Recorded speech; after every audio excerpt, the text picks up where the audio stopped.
Good morning to all. We are on our chapter third genetics. हमने पिछली class में पढ़ा था हमारे हेरिडिटी कैरेक्टर्स के बारे में, जेनेटिक्स के बारे में, मेंडलिज्म के बारे में और रीज़न फॉर मेंडल सक्सेस कि मेंडल को सक्सेस क्यों मिली थी, क्या कारण था कि मेंडल के जो लॉ थे वो सक्सेसफुल हुए। Now today we are going to read selection of P plant कि क्या कारण था जिसकी वजह से मेंडल ने पी प्लांट यानी कि मटर के पौधे को सेलेक्ट किया। Mendel chose the garden pea plant for his experiment because as it was an annual plant, study of different generation could be possible done in less time। क्योंकि annual plant था, वर्ष में एक ही बार आता था, तो इसका जो लाइफ पीरियड था वो बहुत ही छोटा था, तो उस छोटे लाइफ पीरियड के अंदर हमें बहुत सारी जनरेशन्स देखने को मिलती थी और इसीलिए उसने पी प्लांट को सेलेक्ट किया। क्योंकि एक तो बहुत ही शॉर्ट टाइम में ग्रो करता है, शॉर्ट टाइम में, बहुत ही थोड़े टाइम में आपकी काफ़ी सारी जनरेशन हम देख लेते हैं, इसलिए इस पौधे को चुना। दूसरा था बाइसेक्सुअल, बीइंग बाइसेक्सुअल।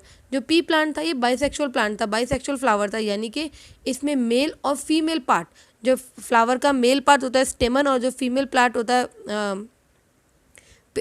फ्लावर का जो मेल पार्ट होता है पिस्टिल और जो फ्लावर का फीमेल पार्ट होता है यानी कि स्टिग्मा, स्टिग्मा ओवरी, ये सब एक ही फ्लावर के अंदर पाए जाते थे। तो इसमें बाइसेक्सुअल फ्लावर था, इट मीन्स इसके अंदर मेल और फीमेल पार्ट फ्लावर में ही पाए जाते थे, तो काफ़ी आसान हो जाती थी इसकी स्टडी करना।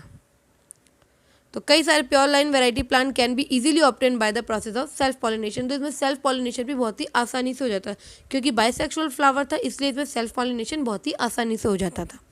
थर्ड पॉइंट था artificial cross pollination can be done easily by the process of emasculation.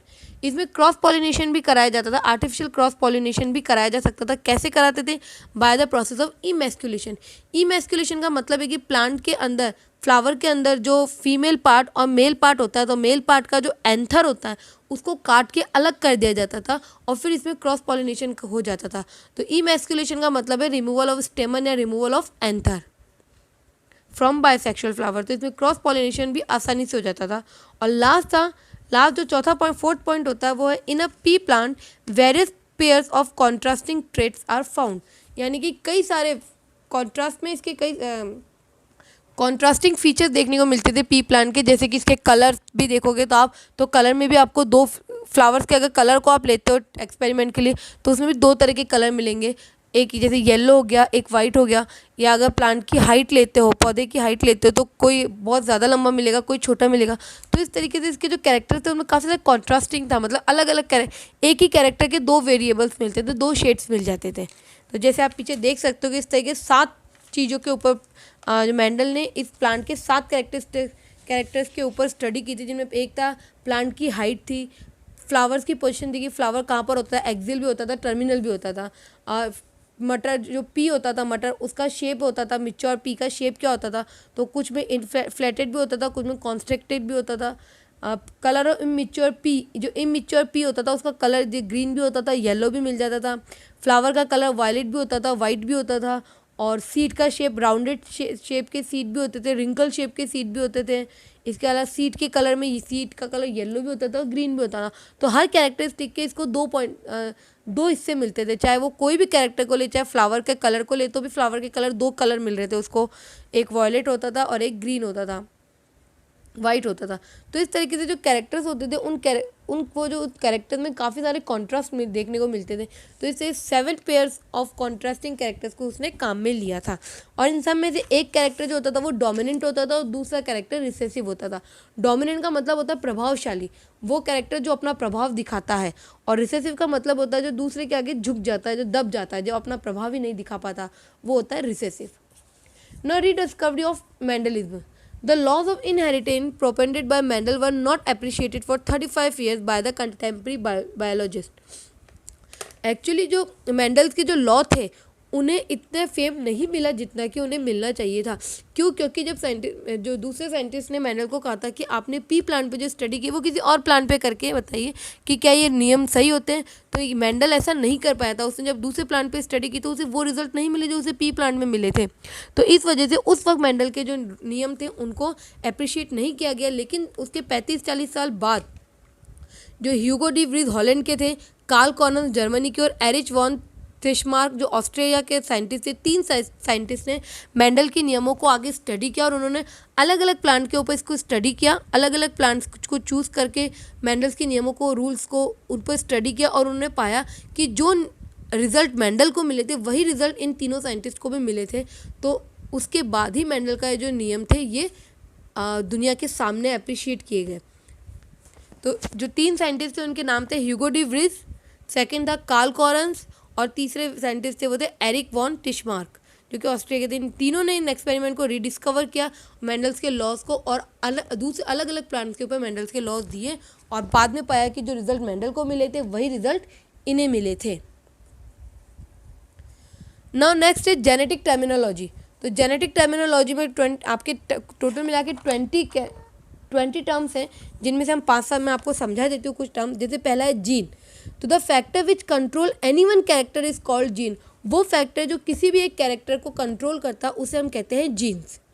वो फैक्टर जो किसी भी कैरेक्टर को कंट्रोल करता है उसे हम कहेंगे जीन्स। नेक्स्ट है एलिल। The term allelomorph या allele was used for the factor representing the 2 alternate form of a gene. For example, the gene T and capital T and small t are tallness and dwarfness are alleles for height in garden P. Allele का मतलब होता है कि जैसे वो factor जो jeans के किसी भी 2 फॉर्म्स को रिप्रेजेंट करता है। जैसे इसने मेंडल के नियमों में दिया है कि जो प्लांट है, एक प्लांट लंबा और एक प्लांट छोटा है। एक प्लांट की हाइट लंबी है यानी कि टॉल है और दूसरा ड्वार्फ है। तो जो टॉल के लिए उसने कैपिटल टी का यूज़ किया और स्मॉल के लिए यानी ड्वार्फ प्लांट के लिए स्मॉल टी का। तो जो कैपिटल टी और स्मॉल टी है वो एलिल है।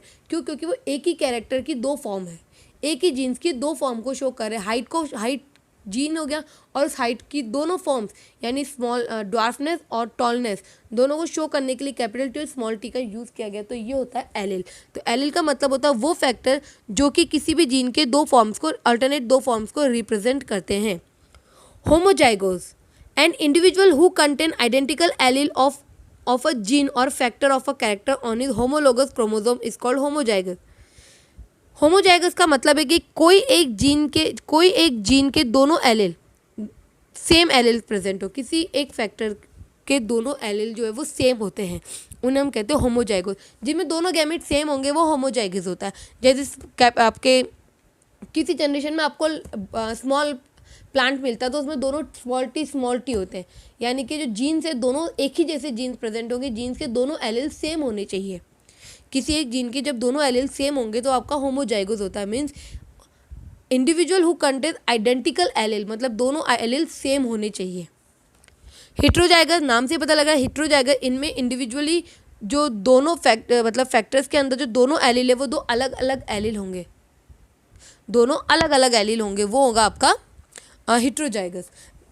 आप देख सकते हैं मैंने लिखकर दिखाया आपको। होमोजाइगोस के अंदर कैपिटल टी और कैपिटल टी क्योंकि दोनों है, या स्मॉल टी दोनों एलिल सेम है। लेकिन हेट्रोजाइगस के अंदर पे जो एलिल्स है वो दोनों अलग अलग एलिल होंगे एक ही ग्रुप के अंदर, जैसे कैपिटल टी स्मॉल टी या स्मॉल टी और कैपिटल टी, इस तरीके से। फिनोटाइप का मतलब है external appearance and functional trait of living organism produced due to the interaction of genes and environment is called phenotype.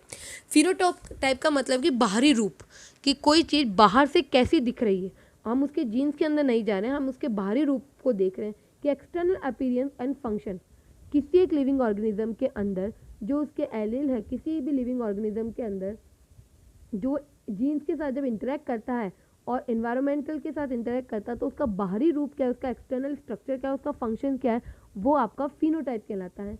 और इसी का उल्टा होता है जीनोटाइप। जीनोटाइप के अंदर जो जेनेटिक कॉन्स्टिट्यूशन होता है लिविंग बीइंग का, किसी भी एक लिविंग ऑर्गेनिज्म का जो जेनेटिक कॉन्स्टिट्यूशन है, किन किन जीन से मिलकर बना है, वो उसका जीनोटाइप कहलाता है। मैं ये आपको लिख कर कंप्लीट करके समझा सकती हूँ। जैसे जो जीनोटाइप में आप देखोगे तो जो स्मॉल प्लांट होंगे, जैसे अगर मैं बोलूँ स्मॉल प्लांट है तो उसके जीन्स होंगे दोनों एलिल स्मॉल टी, जबकि जो कैपिटल होगा अगर अच्छी हाइट का होगा यानी कि टॉल प्लांट होगा तो उसका अगर एलिल आप देखोगे तो एक कैपिटल टी और एक स्मॉल टी भी हो सकता है और कैपिटल टी और कैपिटल टी भी हो सकता है टॉलनेस के लिए। तो इसमें जो एलिल है उसका जीनोटाइप यानी कि प्योर है या इम्प्योर है। प्योर का मतलब है कि दोनों एलिल सेम होंगे तो प्योर जीनोटाइप है, और इम्प्योर का मतलब जब दोनों एलिल्स अलग अलग होंगे तो इम्प्योर होगा। कहने का मतलब ये है कि दोनों के अंदर का जीन्स का जो कॉन्स्टिट्यूशन है, जेनेटिक कॉन्स्टिट्यूशन है, वही उसका जीनोटाइप कहलाता है। उम्मीद जैसे प्योर होमोजाइगस में कैपिटल टी आते हैं 2 नंबर, इम्प्योर में एक कैपिटल एक स्मॉल टी, उसका जीनोटाइप है जो शो कर रहा है कि किन किन एलील से मिलकर बना है, वो है जीनोटाइप। आगे के कैरेक्टर में जो डोमिनेंट कैरेक्टर्स हैं, तो डोमिनेंट कैरेक्टर वो होते हैं जो the allele which always express itself, वो एलील जो हमेशा खुद को एक्सप्रेस करते हैं, खुद को बताते हैं, मतलब प्रभावशाली होते हैं, वो होते हैं डोमिनेंट कैरेक्टर। और रिसेसिव कैरेक्टर वो जो अपने आप को एक्सप्रेस करने में फेल हो जाते हैं। The allele which fail to express itself is called recessive, characters. तो जैसे आप F1 में देखोगे, अगर F1 जनरेशन देखेंगे तो उसमें एक कैरेक्टर जैसे एलिल में अगर आप देखते हो तो एक कैपिटल टी है कि स्मॉल टी है जो है वो टॉलनेस को शो करता है, लेकिन क्योंकि कैपिटल टी है वो डोमिनेंट है, वो शो कर रहा है, और यहाँ पे जो स्मॉल टी वो अपना ड्वार्फनेस या बौनेपन को, छोटा होने को शो नहीं कर पा रहा, तो वो रिसेसिव में आ गया। उम्मीद करूँगी आपको इतना टॉपिक समझ आ गया होगा। आगे के टर्म्स हम कल पढ़ेंगे, तब तक के लिए थैंक यू।